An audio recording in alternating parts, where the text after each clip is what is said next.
인트로. 봄이 막 피어나던 시골 마을이었어요. 산등성 위에 매화가 하얗게 피었고 들판엔 새순이 고개를 내밀었죠. 그 평화로운 마을 한가운데 회색 기와 지붕 아래 작은 전쟁이 벌어지고 있었습니다. 시어머니 정수는 마을 사람들에게 성품이 단단한 여자로 통했어요. 그런데 그녀의 며느리 수지는 도시에서 자란 신세대 여성이었죠. 두 사람은 처음부터 모든 것이 달랐습니다. 말투도 생활도 심지어 숨쉬는 리듬까지도요. 겉으로는 웃고 있었지만 그 웃음 뒤에는 누가 먼저 굽히느냐를 향한 보이지 않는 긴장감이 흐르고 있었습니다. 그날 이후 그 집의 밥상 위엔 밥보다 더 뜨거운 감정이 오르내리게 되었어요. 그리고 그 복수의 끝에는 아무도 예상하지 못한 사랑이 기다리고 있었답니다. 일부 그녀가 우리 집에 들어온 날, 그날은 햇살이 유난히 눈부셨습니다. 정수는 대문 앞에 서서 손에 묻은 흙을 털며 마당 끝을 바라봤어요. 멀리서 흰 원피스를 입은 여자가 천천히 걸어오고 있었죠. 그녀가 바로 아들 준호의 아내 수진이었습니다. 수진은 고개를 숙이며 조용히 인사했어요. 어머님, 앞으로 잘 부탁드립니다. 정수는 잠시 눈길을 주다 미소를 지었습니다. 그래, 잘 지내보자꾸나. 짧은 인사였지만 두 사람의 첫인상엔 묘한 긴장이 배어 있었습니다. 수지는 도시 냄새가 났어요. 손톱엔 하얀 매니큐어가 남아 있었고 말끝엔 부드럽지만 단단한 결이 느껴졌죠. 정수는 그런 며느리를 바라보며 속으로 중얼거렸습니다. 예쁘긴 한데 저게 오래 갈까? 그날 밤 식탁 위엔 소박한 저녁상이 올랐습니다. 된장찌개 한 그릇, 김치 몇 조각, 그리고 수진의 밥그릇엔 유난히 찬밥이 담겨 있었죠. 수진은 숟가락을 들다 잠시 멈췄습니다. 어머님, 밥이 좀 식었네요. 정수는 무심한 듯 대답했어요. 아이고, 미안하다. 내가 정신이 없었네. 그 말끝에 살짝 번진 미소가 어쩐지 장난처럼 느껴졌죠. 수지는 그저 고개를 끄덕이고 조용히 밥을 다 먹었습니다. 정수는 흘깃 그 모습을 보며 마음속에서 묘한 감정이 피어올랐어요. 화를 낼 줄 알았는데 저게 뭐야? 밤이 깊고 방 안은 고요했습니다. 수지는 거울 앞에 앉아 가만히 자신의 얼굴을 바라봤죠. 그리고 입꼬리를 천천히 올렸습니다. 좋아요, 어머님. 게임을 원하시면 저도 할 줄 알아요. 그 다음 날 새벽 공기가 아직 차가울 때 정순이 일어나 마당으로 나갔더니 이미 빨래가 모두 널려 있었습니다. 수진이 장독대 앞에서 묵묵히 물기를 짜내고 있었어요. 아이고, 이른 아침부터 다 했구나. 네, 어머님께서 피곤하시지 않게 해드리고 싶어서요. 정수는 잠시 멈칫했어요. 이 여자 그냥 순한 척만 하는 건가? 며칠이 지나자 두 사람의 작은 신경전이 시작됐습니다. 정수는 일부러 반찬의 간을 짜게 맞췄고 수지는 모른 척 밥을 더 먹었죠. 정순이 김치 담그는 법을 가르치겠다며 계속 지켜보자 수지는 아무 말 없이 김치 국물을 흘리지 않게 조심스럽게 버무렸어요. 도시 사람치고 손이 야무지네. 어머님 덕분이에요. 잘 배우고 싶어서요. 정수는 속으로 한숨을 내쉬었습니다. 말이라도 곱게 하네. 그게 더 얄미워. 그러던 어느 날 마을 잔치가 열렸습니다. 정수는 일부러 수진을 시켜 음식을 하게 했어요. 수진아, 내가 잡채 좀 해봐라. 도시에서는 잡채 잘하겠지? 수진은 환하게 웃으며 대답했습니다. 그럼요, 어머님. 맛있게 해볼게요. 하지만 정수는 몰래 간장을 식초로 바꿔두었어요. 이참에 한번 실수해봐라. 잠시 후 부엌에서 향긋한 냄새 대신 시큼한 향이 피어올랐습니다. 정순이 놀란 척 다가가자 수진이 먼저 말했어요. 어머님, 혹시 이게 식초 맞죠? 간장병에 들어있어서 헷갈릴 뻔했어요. 아, 그랬니? 내가 잘못 넣었나 보다. 수지는 부드럽게 웃으며 말했죠. 괜찮아요. 어머님도 바쁘시니까요. 그날 밤 정수는 혼자 웃었습니다. 이 며느리 만만치 않네.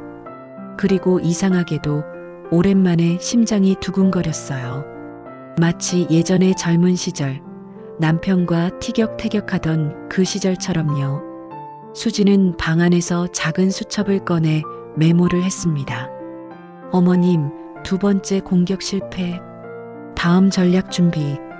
그녀의 눈빛은 장난스럽고 어딘가 사랑스러웠습니다.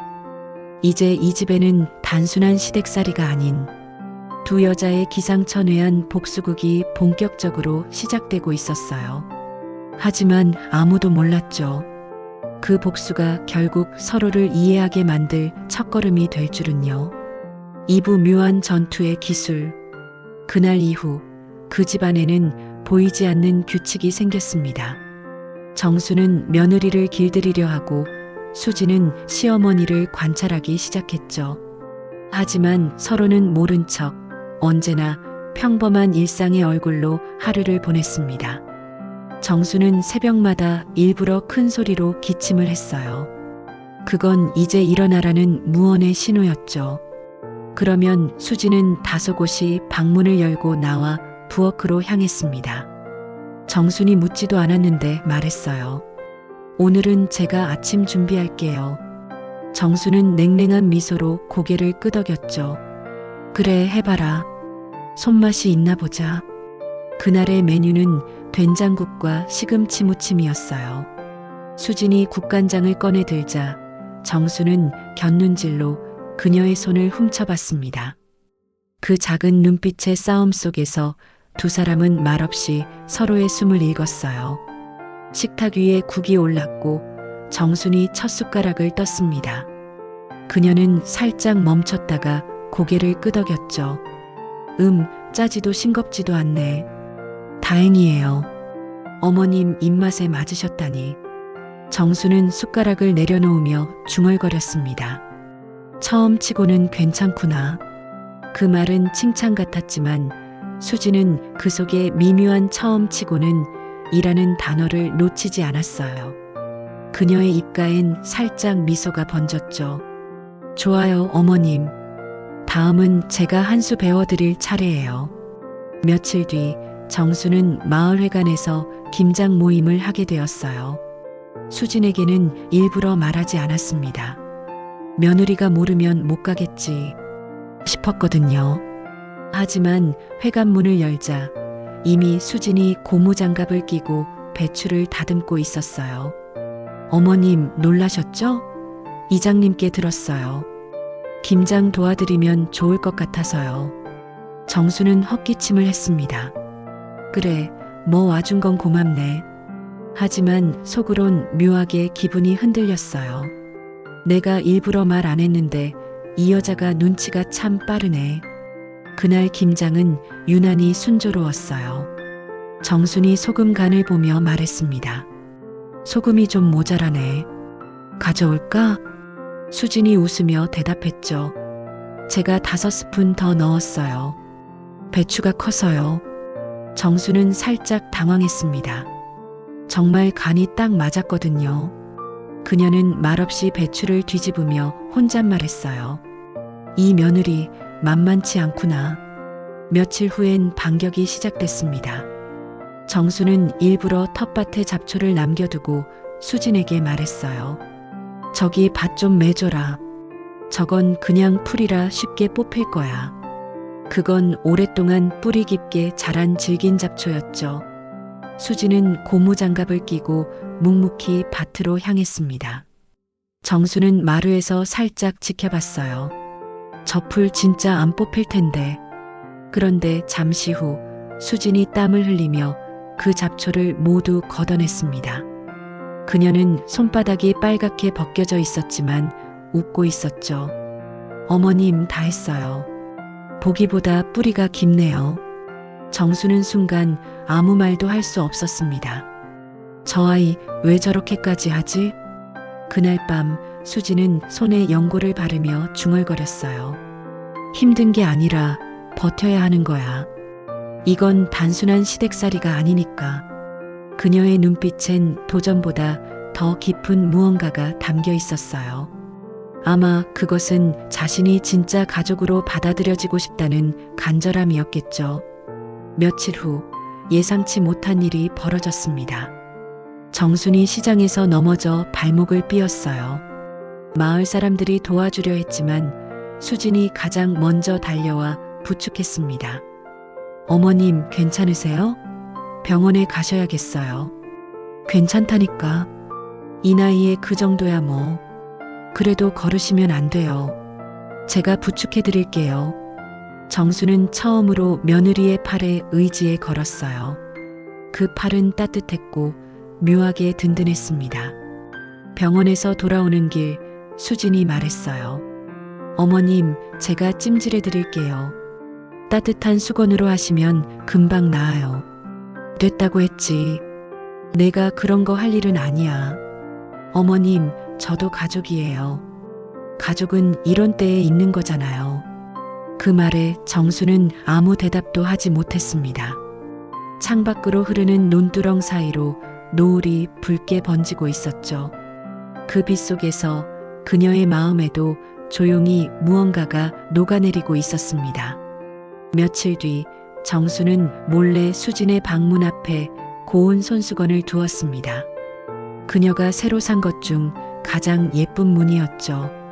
아무 말도 없이 그저 문 앞에 조용히 내려놓았어요. 다음 날 아침 손수건 자리에 짧은 메모가 있었습니다. 어머님 고맙습니다. 오늘 된장찌개엔 어머님 손맛을 담아볼게요. 정수는 메모를 읽으며 피식 웃었어요. 이 며느리 참 묘하네. 미운 듯 하면서도 자꾸 마음이 가네. 그날 저녁 부엌에선 두 여자의 호흡이 묘하게 맞아갔습니다. 수진이 국간장을 따르고 정순이 불을 조절했죠. 두 사람의 말은 거의 없었지만 주걱이 부딪히는 소리와 냄비에 끓는 소리 속엔 이상하게도 전쟁이 아닌 공감이 스며 있었어요. 그리고 식탁에 앉은 순간 정순이 천천히 말했습니다. 수진아, 내가 끓인 된장찌개 맛있네. 수진은 살짝 놀라며 웃었어요. 정말요? 그래, 딱 내 입맛이야. 그 짧은 말이 수진에게는 어떤 화해보다 큰 위로가 되었죠. 밤이 깊어가자 마당 위엔 별이 하나둘 떠올랐습니다. 정수는 마루 끝에 앉아 조용히 담배를 피웠어요. 그녀는 하늘을 바라보며 중얼거렸습니다. 남의 피부치와 함께 산다는 게 이렇게 어려우면서도 이렇게 따뜻할 줄이야. 그때 부엌 창문이 살짝 열리고 수진의 목소리가 들렸습니다. 어머님, 차 한 잔 드릴까요? 정수는 미소를 지었죠. 그래, 좋다. 그 순간 처음으로 그 집엔 평화가 찾아왔어요. 물론 복수의 불씨는 아직 꺼지지 않았지만 이제 그 복수는 서로를 향한 미움이 아니라 이해받고 싶은 마음으로 바뀌고 있었어요. 3부 누가 먼저 미소를 잃을까? 여름 장맛비가 끝없이 내리던 날이었어요. 빗소리가 지붕을 때리는 소리가 마치 오래된 북처럼 울렸죠. 정수는 마루 끝에 앉아 수건을 짜며 한숨을 쉬었습니다. 이놈의 비는 언제 그치려나. 그녀의 말에 부엌에서 수진의 목소리가 들려왔어요. 어머님, 제가 수건 말릴게요. 방 안에 건조대 놨어요. 됐다. 젖은 거야. 금방 마를 테니 그냥 두어라. 정수는 늘 그랬듯 마음이 약해질 때마다 괜히 며느리의 손길을 뿌리쳤습니다. 그날 오후 전화벨이 울렸습니다. 수진이 급히 받더니 얼굴이 하얗게 질렸어요. 어머님, 준호 씨가 교통사고가 났대요. 순간 정순의 손에 들린 수건이 바닥으로 떨어졌습니다. 뭐라고? 우리 준호가? 지금 응급실로 옮긴대요. 같이 가요, 어머님. 병원 복도는 차가운 형광등 불빛으로 가득했어요. 의사의 말은 짧고 단호했습니다. 충돌이 심했습니다. 다행히 생명엔 지장이 없지만 회복엔 시간이 필요합니다. 그 말을 듣는 순간 두 사람은 동시에 숨을 내쉬었어요. 그리고 나란히 앉은 채 한참을 아무 말도 하지 못했습니다. 수지는 떨리는 손으로 남편의 얼굴을 쓸어내렸습니다. 그래도 숨 쉬고 있으니까 다행이에요. 정수는 그런 며느리를 조용히 바라봤습니다.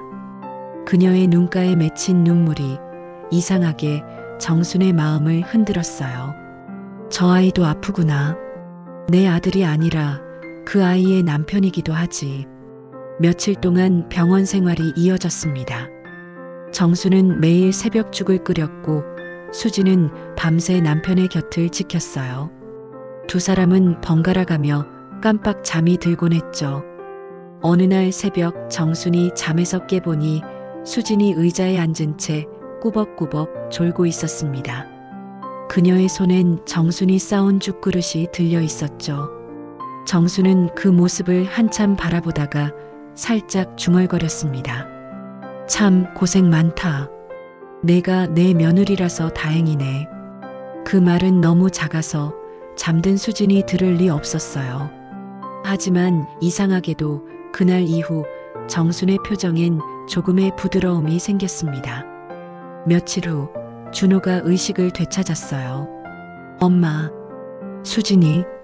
그 한마디에 정수는 눈물이 핑 돌았습니다. 괜찮다, 아가. 다 괜찮을 거야. 수진은 손을 꼭 잡으며 말했죠. 준호 씨, 너무 걱정했어요. 이제 괜찮아요. 준호는 미약한 미소를 지었습니다.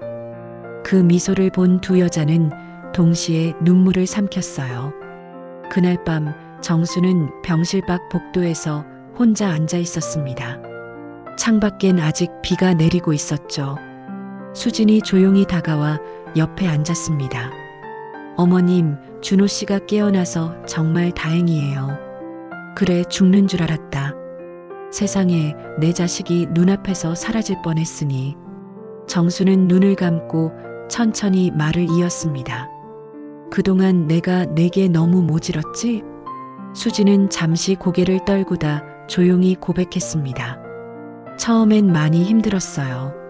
하지만 지금은 어머님이 왜 그러셨는지 조금은 알 것 같아요. 정수는 놀란 듯 그녀를 바라봤어요. 내가 왜 그랬다고 생각하니? 어머님은 혼자 오래 사셨잖아요. 그래서 아드님이 세상 전부였을 거예요. 그런데 그 자리에 다른 여자가 들어오니까 쉽지 않으셨겠죠. 정수는 아무 말이 없었습니다. 그 말이 너무 정확해서 도망칠 수 없었어요. 잠시 후 그녀는 천천히 고개를 끄덕였습니다. 그래, 맞다. 내 세상은 준호뿐이었지. 그런데 내가 들어와서 그 자리를 반씩 나눠 가졌다고 생각하니 괜히 미웠어. 이유도 없이. 수지는 미소를 지었어요. 어머님, 전 미움도 가족의 감정이라고 생각해요. 그만큼 신경 쓰셨다는 거잖아요. 정수는 그 말을 듣고 코끝이 시큰해졌습니다. 요즘 젊은 사람 말도 다르네. 나는 그냥 미운 건 미운 줄만 알았지 고마운 건 또 따로인 줄 알았어. 수지는 부드럽게 대답했죠. 전 어머님 덕분에 배웠어요. 사람이 진심으로 부딪히면 언젠간 마음이 보인다는 거요. 그날 밤 병원 창가에 앉은 두 여자는 한참 동안 빗소리를 들었습니다. 아무 말도 없었지만 그 침묵엔 이상한 평화가 깃들어 있었죠. 며칠 후 준호는 퇴원했습니다. 집으로 돌아온 첫날 정수는 식탁에 수진이 좋아하는 고등어 조림을 올려놨어요. 어머님, 제가 좋아하는 거네요. 그래, 너도 힘들었을 텐데 좀 먹어야지. 어머님께서 직접 하셨다니 더 맛있을 것 같아요. 정수는 쑥스러운 듯 고개를 돌렸습니다. 괜히 기대는 하지 마라. 간이 맞을지 모르니까. 그래도요, 그 마음이 더 맛있어요. 그 말에 정수는 웃음을 터뜨렸습니다. 그동안 그 웃음은 너무 오랜만이라 낯설었죠. 그녀는 자신도 모르게 중얼거렸어요. 내가 웃으니 참 따뜻하구나. 어머님도요. 웃으시니까 훨씬 예쁘세요. 그 순간 복수라는 단어는 두 사람 사이에서 완전히 사라졌어요. 대신 서로의 마음속에는 묘한 존중과 이해가 자리 잡았습니다. 서로의 결이 다르다는 걸 인정하면서도 그 차이가 이제는 미움이 아니라 가족의 색으로 느껴졌죠. 밤이 깊고 마당에는 빗방울이 하나둘 떨어졌습니다. 수지는 창문을 닫으며 조용히 속삭였어요. 어머님, 우리 이제 싸우지 말아요. 정수는 웃으며 고개를 끄덕였죠. 그래. 대신 가끔 티격태격은 하자. 그래야 가족이지. 그 대답에 수지는 웃음을 터뜨렸어요. 비는 여전히 내리고 있었지만 그 집 안엔 오랜만에 따뜻한 온기가 가득 번지고 있었습니다. 사부 숨겨진 편지. 가을이 성큼 다가왔습니다. 마당의 감나무엔 아직 단단한 초록빛 열매가 달려 있었고 바람은 낮고 길게 불어와 처마 끝의 풍경을 가만히 흔들었어요. 비와 해가 번갈아 드나든 시간 속에서 그 집의 공기는 조금씩 포근해졌습니다. 정수는 발목이 어느 정도 나았고 수지는 병원과 집을 오가던 긴장이 풀렸는지 얼굴빛이 한결 밝아졌죠.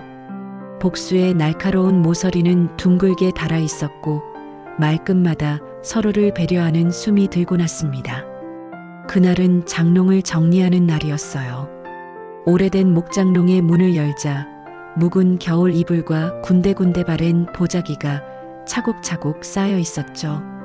정수는 사다리를 가져오겠다며 방을 나갔고 수지는 허리를 숙여 아랫칸을 살폈습니다. 손끝에 종이 한 장이 스치며 바스락거리는 소리가 났어요. 부서질 듯 얇은 봉투, 가장자리가 누렇게 변해 있었고 덮개는 반쯤 벌어진 채로 조용히 숨을 쉬고 있었습니다. 수지는 잠시 망설였어요. 남의 비밀을 건드리는 일이 아닐까 싶었지만 봉투 앞면의 글씨가 눈에 들어왔습니다. 언젠가 며느리가 될 너에게. 필체는 굳세면서도 이상하게 떨려 있었고 잉크가 닿은 자리에 미세한 망설임이 고여 있었죠. 정순이 사다리를 들고 돌아왔을 때 수지는 봉투를 두 손에 올려 조심스레 물었습니다. 어머님, 이거 정리하다가 나왔어요. 제가 건드려도 되는지 모르겠네요. 정수는 순간 얼굴빛이 훅 변했어요. 그건 오래된 거네. 그냥 두어라. 네, 그럴게요. 혹시 어머님이 먼저 보시겠어요? 정수는 사다리를 벽에 기대 놓고 천천히 앉았습니다. 그녀는 봉투를 받아들었지만 바로 열지 못했어요. 손끝이 조금씩 떨렸고 입술이 말라붙은 듯 굳어 있었죠. 잠시 침묵이 흘렀습니다. 마당에서 바람이 지나가며 낙엽 몇 장을 데리고 놀았고 풍경이 짧은 울음을 남겼어요. 정수는 마침내 봉투를 열었습니다. 종이를 펼치는 소리는 낯설고도 친숙했어요. 그 소리에는 아주 오래전 혼자서 밤을 넘기던 여자의 마음이 접혔다 폈다 하는 숨이 들어 있었죠. 편지는 오래된 달력을 뜯어 만든 종이에 적혀 있었어요. 첫 문장은 의외로 밝았습니다. 안녕하니, 나는 내 시어머니가 될 사람이다. 그 한 줄에서 수지는 알 수 없는 웃음이 났지만 금세 목골대가 뜨거워졌습니다. 정순의 목소리가 편지의 문장과 겹쳐 들리는 듯 했거든요. 정수는 낮게 속삭였어요. 그때는 내가 정말 내가 누군지도 모른 채 썼네. 수지는 고개를 끄덕이며 조용히 앉았습니다. 정수는 천천히 읽어 내려갔어요. 나는 마음이 투박하고 말이 자주 앞질러 간다. 내가 잘하는 건 반죽을 오래 치는 일과 검은 콩을 밤새 불렸다가 새벽에 삶아내는 일뿐이다. 내 아들은 말수가 적고 웃을 때 왼쪽 볼에만 보조개가 진다. 그 아이를 키우며 하루에 12번은 후회했고 13번째에는 또 미안해졌다. 언젠가 내가 우리 집에 들어오면 나는 아마 너를 미워하는 척할 것 같다. 그건 두려움 때문일 테다. 내가 만든 작은 세상에 내가 들어오면 내가 사라질까봐. 정수는 거기서 한 번 숨을 고르더니 더 낮은 목소리로 이어 읽었습니다. 그러니 내가 나를 미워하게 되더라도 너무 오래 미워하지는 말아라. 나는 미움으로 누군가를 떠나보낸 기억이 있다. 그날의 바람 냄새와 차갑던 병실 바닥의 촉감이 아직 손바닥에 남아있다. 그때 나는 울지 못하고 대신 부엌을 닦았다. 빨래를 삶았고 장독대를 닦았다. 그렇게 살면 잊을 수 있을 줄 알았다. 하지만 사람의 마음은 바닥을 닦는다고 환해지는 게 아니더라. 그러니 내가 우리 집에 들어와 웃는다면 나는 언젠가 나도 웃을 수 있을 것이다. 그날이 오면 내가 먼저 미안하다고 말하겠다.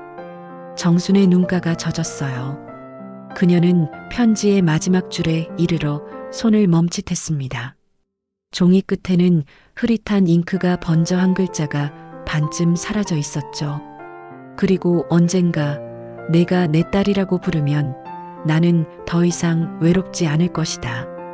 방 안에 조용한 파문이 번졌습니다. 수지는 무릎 위에서 깍지 낀 손을 풀고 고개를 들었어요. 어머님, 이 편지 준호 씨가 대학 가던 해에 쓰신 거죠. 날짜가 그 무렵이네요. 정수는 고개를 끄덕였습니다. 그래. 그때 집이 텅 빈 듯 했거든. 아이가 떠나고 나니 내 목소리만 울리더라. 그럼 왜 편지를 숨겨두셨어요? 쓸 수는 있었는데 건넬 용기가 없었네.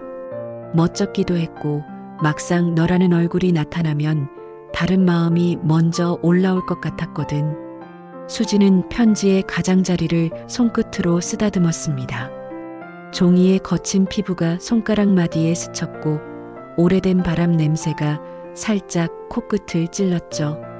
그녀는 아주 조심스러운 목소리로 물었습니다. 어머님이 말하신 미움으로 떠나보낸 기억 누구 이야기인가요? 정수는 시선을 장롱 문틀에 걸어두고 한참이나 가만히 있었습니다. 바깥에서 날아든 햇빛이 옅은 먼지와 뒤섞여 천천히 고개를 끄덕였죠. 그녀가 천천히 입을 열었어요. 내가 어렸을 때 같이 자라던 동생이 있었네. 몸이 약해서 자주 앓았고 나는 그 아이를 놓치지 않으려고 큰 소리로 다그치곤 했지. 밥 먹으라, 약 먹으라, 공부하라 미움 섞인 말로 붙잡으려 했네. 그러다 그 아이가 멀리 가버렸어. 나는 울기보다 바닥을 닦았지. 그때 배운 게 있어. 사라질까봐 겁날수록 사람은 더 세게 부딪힌다는 걸. 수지는 고개를 숙였어요. 말을 보태는 것보다 조용히 듣는 게 더 예의인 순간이 있죠. 그녀는 부엌에서 들려오던 된장 냄새, 마당에 깔리던 햇살, 병원 복도에 찬 공기 같은 것들이 한꺼번에 마음으로 밀려드는 걸 느꼈습니다. 그 모든 장면이 한 줄로 깨어져 정순이란 사람의 모양을 만들어주고 있었어요. 정수는 편지를 접어 봉투에 다시 넣었습니다. 그리고 그것을 수진의 손에 올려주었어요. 이제는 내 것이네. 언젠가 마음이 흔들리면 꺼내봐라. 나도 그때의 나로 돌아가서 다시 배워보마. 수진은 봉투를 품에 안고 천천히 고개를 끄덕였습니다. 고맙습니다. 오늘의 어머님과 그때의 어머님, 둘 다 제가 함께 안아볼게요. 그날 저녁 부엌의 불은 평소보다 오래 켜져 있었어요. 수지는 편지에서 본 콩 삶는 이야기를 떠올리며 검은 콩을 씻었고 정수는 냄비 뚜껑을 반쯤 열어 뜨거운 김을 달래주었습니다. 두 사람의 손이 한 번씩 부딪힐 때마다 부엌 공기는 조금 더 따뜻해졌죠. 수지는 물을 붓다가 짧게 웃었습니다. 어머님, 콩은 밤새 불렸다 삶으셨죠. 편지에 그 말이 있었어요. 정순도 작게 웃었어요. 그래. 오래 불리면 속이 말랑해진다. 사람 마음도 비슷하네. 급하게 끓이면 껍질만 터지고 속은 덜 익거든. 식탁 위에 뜨거운 밥과 콩자반, 된장국이 올랐습니다. 준호가 젓가락을 들다 멈칫했어요. 오늘따라 집 냄새가 다르게 느껴지네요. 수진이 고개를 들어 눈을 맞췄어요. 집이니까요. 우리가 같이 만들고 있으니까요. 정수는 아무 말 없이 국을 떠서 며느리의 그릇에 살짝 놓았습니다. 그 동작은 오래된 미안함과 새로 태어난 다정함이 한데 묶여있는 결 같은 것이었죠. 밤이 깊자 정수는 마루에 앉아 달빛을 받았습니다. 달은 둥글고 화사했지만 그 밝음 속에서 오래 숨겨온 어둠들이 낯을 바꾸며 빛으로 돌아오는 기분이었어요. 수진이 따뜻한 차를 2잔 들고 나와 조심스럽게 앉았습니다. 둘은 말보다 숨으로 오래 대화했어요. 기억을 견디는 법, 후회를 다루는 법, 용서가 어느 날 갑자기 자라고 있다는 징후 같은 것들이 두 사람 사이를 고요히 오갔죠. 그때 수진은 작은 목소리로 이야기했습니다. 어머님, 사실 저도 두려움이 있었어요. 제가 들어오면 어머님이 외로워지실까 봐요. 그래서 더 잘하려고 애쓰다 보니 때로는 제 마음이 굳어지더라고요. 정수는 고개를 끄덕였어요. 나는 반대였네. 내가 들어오면 내가 사라질까 봐 굳어졌지. 결국 두려움의 모양만 달랐을 뿐이네. 이제는 같은 쪽을 보고 서보면 어떨까요? 두려움 말고 서로를요. 정수는 잔을 들어 올리며 짧게 웃었어요. 그래 해보자. 오래 불린 콩처럼 말랑해질 때까지. 그날 밤 수지는 봉투를 머리맡에 두고 잠들었어요. 꿈속에서 그녀는 낯선 부엌을 보았습니다. 젊은 정순이 밤을 새워 바닥을 닦고 장독대에 먼지를 털어내고 새벽 공기에 손을 담그던 장면이 이어졌죠. 그리고 그 옆에서 누군가가 조용히 말했다는 느낌이 있었어요. 그만 닦아도 된다. 이제는 내가 웃어도 된다. 수지는 그 목소리가 누구의 것인지 알 것 같았고 동시에 알 수 없는 안도감을 느꼈습니다. 아침이 오자 집은 맑은 공기에 잠겼습니다. 창문을 여니 초가을의 빛이 방바닥에 사각형으로 내려앉았어요.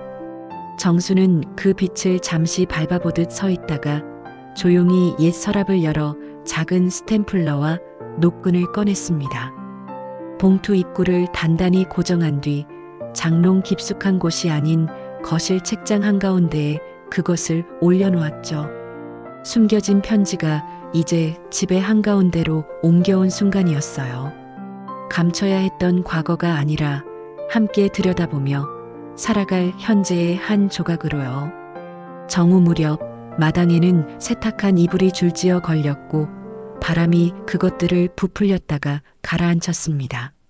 준호가 대문 앞에서 신문을 접으며 미소를 지었어요. 요즘 우리 집 왜 이렇게 넓어 보이죠? 수진이 웃으며 답했어요. 방 하나가 생긴 거예요. 마음속에요. 정수는 그 말을 들으며 뒤돌아보지 않고 씨앗 한 줌을 쥐었습니다. 텃밭에 작은 고개를 파고 씨앗을 심었죠. 한 알 한 알 흙이 품고 있는 온기에 기대어 들어가는 그 움직임이 어쩐지 오래된 사과처럼 느껴졌습니다. 해가 기울 즈음 첫 서늘한 바람이 골목을 지나갔어요. 두 여자는 동시에 하늘을 올려다보았습니다. 구름이 얇게 깔린 자리에 햇살이 금빛으로 번졌고 포도송이처럼 엮인 빗살이 처마에 매달려 흔들렸죠. 그 순간 수지는 아주 짧게 말했습니다. 어머님, 오늘 같이 웃어도 될까요? 정수는 눈을 가늘게 뜨며 천천히 고개를 끄덕였어요. 그래, 오늘은 같이 웃자.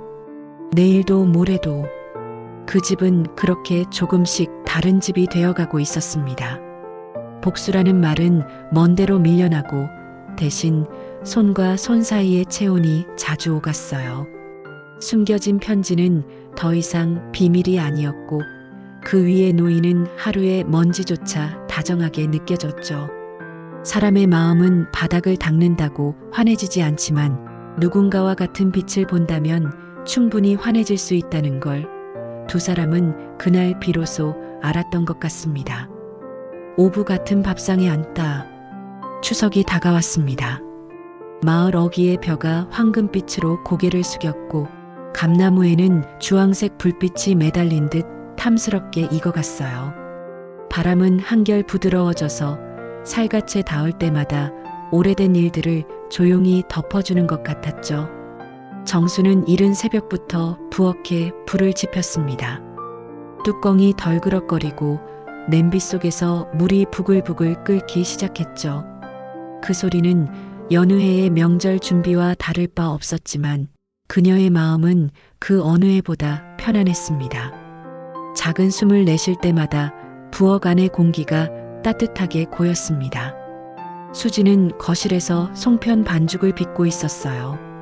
손끝에 찹쌀 반죽이 달라붙자 피식 웃음이 새어나왔죠. 어머님, 송편이 자꾸 찢어져요. 정순이 부엌에서 고개를 내밀며 말했어요. 찢어지면 괜찮지. 찢어진 자리에 속이 더 잘 들어가니까. 그 말이 이상하게 마음에 남았습니다. 찢어진 자리에 속이 더 잘 들어간다. 그건 어쩌면 우리 이야기일지도 몰라요. 그날 오전 마당엔 명절 음식 냄새가 가득했습니다. 전이 익는 냄새, 조기 굽는 향, 그리고 간장 양념이 고소하게 섞여 있었죠. 정수는 식탁 위를 정돈하며 말했어요. 예전에는 이런 날 혼자 준비했는데 올해는 덜 힘들구나. 수진이 미소 지었습니다. 혼자보다 둘이 하면 힘도 반이잖아요. 그래, 그런 말이 있었지. 근데 요즘은 셋이구나. 정수는 준호가 마루에서 탁자 다리를 닦는 걸 바라보며 웃었어요. 준호는 말없이 두 여자의 대화를 들으며 고개를 숙였죠. 그 표정엔 어린 시절처럼 편안한 온기가 담겨 있었습니다. 점심 무렵 식탁 위에는 고요한 풍경이 펼쳐졌습니다. 접시마다 정갈하게 담긴 음식, 그리고 그 음식들 사이로 두 여자의 손길이 교차하고 있었죠. 정수는 조심스럽게 젓가락을 들어 수진의 그릇에 전 한 조각을 놓았습니다. 이건 내가 부친 거지? 색이 참 곱네. 어머님이 가르쳐 주신 대로 했어요. 불색이 줄이는 게 제일 어렵더라고요. 그건 감이지. 많이 해보면 손이 알아서 멈춘다. 그 짧은 말에 수지는 미소를 지었습니다. 오래전엔 칭찬 한마디가 그토록 어려웠는데 이제는 고개를 들지 않아도 마음이 닿는다는 걸 알게 되었죠. 식사가 끝나고 정수는 거실 구석에서 오래된 찻주전자를 꺼냈습니다. 이거 내 시아버지가 생전에 쓰던 거야. 차 좀 끓여보자. 수지는 조심스레 물을 붓고 주전자를 불 위에 올렸어요. 물 끓는 소리와 함께 오래된 기억의 냄새가 퍼졌습니다. 정순이 잔에 차를 따르며 말했어요. 이 향 참 묘하지. 쓰면서도 달고 달면서도 쓰다. 수지는 잔을 두 손으로 감싸며 대답했죠. 그래서 어머님이 좋아하셨나 봐요. 인생 맛 같아요. 그 순간 정수는 잔을 들다가 잠시 멈췄습니다. 그녀의 눈빛이 수진을 향했죠. 수진아, 네 어머님, 미안했어. 너 들어온 첫날 찬밥을 줬던 거. 수진은 잠시 놀란 듯 웃음을 지었어요. 기억하고 계셨네요. 잊히질 않더라. 그때 내가 얼마나 어리석었는지 미움으로 사람을 시험하다니. 저도 미움으로 맞섰어요. 어머님을 이해하기보다 이기려 했어요. 정수는 잔을 내려놓으며 천천히 고개를 끄덕였어요. 그랬구나. 결국 우리 둘 다 같은 마음이었네. 지켜야 한다는 마음 하나 때문에 괜히 상처만 주고받았지. 창문 밖에서 바람이 살짝 불어와 커튼이 흔들렸습니다. 그 바람에 두 사람의 눈가가 동시에 젖었죠. 긴 시간의 미움과 오해가 그 바람 한 줄기에 서서히 녹아내리고 있었습니다. 잠시 후 준호가 웃으며 다가왔습니다. 두 분, 오늘은 진짜 평화롭네요. 정순이 멋쩍게 웃으며 말했어요. 너도 이 집에서 제일 많이 고생했지. 이제 다 괜찮아요. 오히려 지금이 제일 좋아요. 수진이 준호의 어깨에 살짝 기대며 말했죠. 그러게요. 어머님 덕분에요. 정수는 그 말을 듣고 가만히 미소 지었습니다. 그날 저녁 해가 기울고 마당이 붉게 물들 무렵 정수는 작은 상을 들고 나와 마루 끝에 놓았습니다. 그 위엔 세 잔의 차가 놓여 있었죠. 하나는 자신을 위해, 하나는 수진을 위해, 그리고 마지막 하나는 이미 떠난 남편을 위해서였습니다. 이제야 진짜 식구가 된 기분이구나. 그녀가 속삭이자 수진이 고개를 끄덕였습니다. 그럼요, 어머님. 우리 같은 밥상에 앉았잖아요. 정수는 하늘을 올려다봤습니다. 달빛이 은은하게 내려앉고 감잎 사이로 초승달이 살짝 얼굴을 내밀었죠. 그녀의 눈빛엔 오랜 세월 묵었던 감정이 잠들 듯 고요했어요. 그동안 복수의 날이 이어졌지만 그 모든 싸움은 결국 서로를 닮아가던 시간이었다는 걸 이제야 알 수 있었죠. 수지는 마루에 앉아 작은 목소리로 속삭였습니다. 어머님, 편지 잘 보고 있어요. 이제 제 마음속에서도 자라나고 있어요. 정수는 조용히 웃으며 대답했어요. 그래, 잘했다. 편지는 종이 위에 쓰는 게 아니라 사람 사이에 쓰는 거더라. 달빛 아래에서 두 여자는 나란히 앉았습니다. 아무 말 없이 차를 한 모금씩 나누며 조용히 밤을 맞았죠. 그들의 그림자가 한데 섞여 마루 위에 길게 드리워졌고 바람은 부드럽게 그 그림자를 흔들었습니다. 그날 밤 수지는 다시 한번 마음속으로 다짐했어요. 이제 싸움은 끝났어요. 복수 대신 기억을, 오해 대신 사랑을 남길 거예요. 집안의 불이 하나둘 꺼지고 정순이 마지막 등불을 끄려다 말했어요. 수진아, 네 어머님. 내일은 감 따러 가자꾸나. 단감이 많이 익었더라. 수진은 미소 지으며 대답했습니다. 좋아요. 감 따고 송편 남은 걸로 간식 만들어 드릴게요. 정순이 웃었죠. 그럼 그날은 내가 어머니고 나는 며느리다. 두 사람은 그렇게 웃으며 불을 껐습니다. 밤하늘엔 별이 총총했고 마당 위엔 두 여자의 화해가 별빛처럼 내려앉아 있었습니다.